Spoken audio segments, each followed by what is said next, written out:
Hey everybody, this is Dustin from DC Media, and this is part 1 of a 4-part review of the Scarlett Studio Package from Focusrite. And in this one, we're checking out these.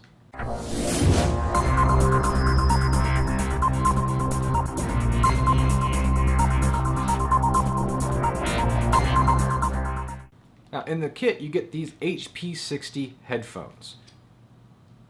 What's that mean to you? Probably nothing. They're a set of headphones. And you're only paying $200 to $250 for this kit, so you should probably not expect a lot coming from these headphones.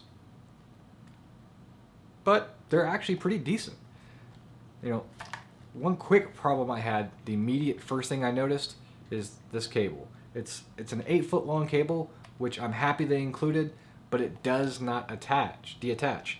And to me, that's just something simple. It could have just been a port plug-in. It would have been nice to see. It's not a deal breaker by any means, but it would have been nice to see it because you never know. It could be maybe you don't want these sitting on your desk all the time, and you have this route. You have this entire 8-foot cable wire managed to your desk, so it limits where you can put these. So it would have been nice to see that to be detached. The other complaint I have is the ear cups. Not physically, they look great. They're nice, good closed back design.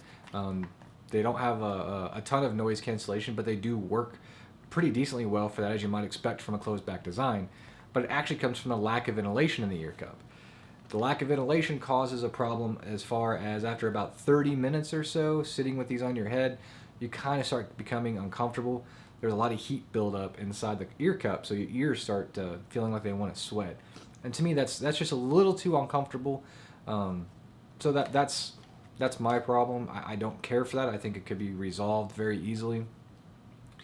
But that's about the only negatives I really have. The first one obviously isn't a big issue. You don't have to have a detachable cable. It just would have been nice. The heat is an issue. If you're sitting there doing a podcast, if you're gaming, you're probably not going to want to use these for that reason. However, the things they do well, they do really well. These are nice and lightweight, and they're surprisingly comfortable, albeit in short periods of time, but they are actually pretty comfortable. This nice leather strap here at the top actually disperses what little bit of weight there is, and you almost can't even tell they're on your head. They are very lightweight. Obviously I can hear that they're on, but apart from that, they're almost weightless. They feel pretty good. So from that standpoint, they did an amazing job. Just that ventilation, obviously that's a drawback.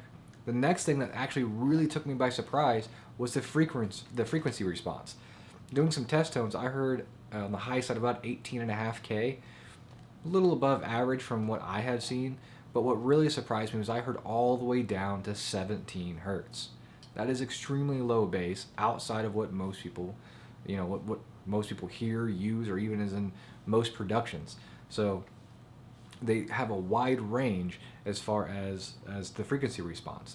So I like that. That was actually extremely impressive to me, and far more important than actually the fitment. They could have went with a little bit heavier driver, and I probably wouldn't have minded, but they didn't need to. The drivers in here, whatever it is, work pretty well. Now I did listen to music. I played games. Did some feedback from listening to the audio on videos and things like that. They're pretty good. It's not amazing by any stretch of the imagination, but it's actually really good. The only issue I have is if you're using this for a studio production, it does sound compressed whenever you're playing anything back in the headset. You can definitely tell it's a speaker hanging over your ear and not actual like a studio style speaker setup. So, and from that instance, maybe the studio term that they use for the package is a little broad. Maybe they might want to change that. Excuse me. Apart from that, though, that's about it. One other thing I did find out. They didn't have any specifications, like I said earlier, so I really couldn't do any sensitivity settings. I tried a little bit to see if I can get any 1 watt, 1 meter settings or anything like that just to get an idea, which most headphones usually take about a watt anyway. I'm going to assume they're somewhere in the neighborhood of about 98, 99, somewhere in that neighborhood. But I don't know for sure, so just take that with a little bit of a grain of salt, simply because that's something I can't really test without taking the headset apart. And the one thing I could test though was the resistance. These are 62 ohm. Actually, it was like 62.3, which is actually pretty standard. So they work with just about everything. I had no issues playing or using them on my phone, my computer, tablet, things like that. It worked for everything. Didn't have any issues. I didn't hear any audible differences as far as production of volume or quality of sound. That all sounded pretty similar. Obviously, my computer's back there throwing a fix. I've been talking for so long. However, guys, that pretty much is all I can really say about them. I think they're a solid C product. If they fix this heat issue as the ventilation in the ear cup, man, they're going to go up to a B rather easily. So if hopefully the next iteration they replace that. One more thing before I go. Those of you guys who noticed, a couple of you probably picked this out, that all this red is no longer on the new headset. This is the first iteration. The second iteration looks like that. And you could tell it went black. And on the inside, they used some red red suede on the inside of the ear cup. And that's all they actually changed. So if you're going to think that, oh man, then there's a new version, they changed something, they didn't. The headset's completely identical. And we'll go over the other iterations from the microphone and the interface and things like that as we do the other videos.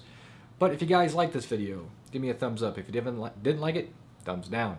If you guys have any comments or questions, feel free to comment or whatever you have below. If you guys want me to check out something, review, unboxing, post up. Let me know. If I get enough requests, I'll go pick up the item, whatever it might be, within reason, of course, and we'll do an unboxing and a review of it. If you guys have a lot of Q&A questions, whether it's about lighting, the camera I use, or editing software, I'll do a Q&A session as well. I plan on doing one anyway. It's a little bit down the road, but I need your guys' help to be able to do that. So like, subscribe if you like it, and I'll see you guys later.